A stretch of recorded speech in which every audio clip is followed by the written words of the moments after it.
Guys, so let's talk retention.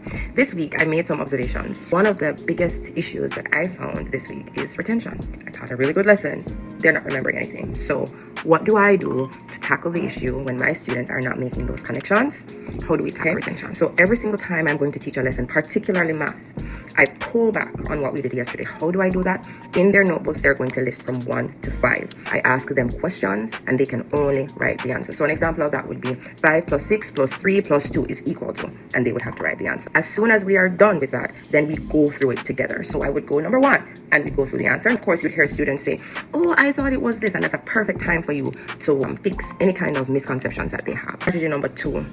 Homework is something that most teachers I have found mark one day for the week. That means your students get a packet and they are supposed to complete it Monday, Tuesday, Wednesday, Thursday, and maybe you'll mark it on Friday or they'll get it back on Monday.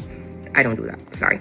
I understand that this is a strategy that may work for many teachers. For me, it just has never made sense. Homework in my classroom is assigned daily. It is checked daily. We go through it daily. When you're going through student work and you recognize that they've made mistakes, or when we're going through it together and I recognize that they have made mistakes, my students are not allowed to erase. They are there, you are going to mark it wrong, I am going to mark it wrong. But we are also going to write the correct answer beside it. Why is it important? Because this is what you were thinking and now that has been corrected. Maybe you use something else in your classroom, something that is tested, tried and proven, and you've been doing it for a number of years. These are just mine. Please feel free to share them in the comments. We can learn from each other. At the end of the day, we're trying to make these students learn and thrive. Let me know. Tell me what you think about my strategies as well.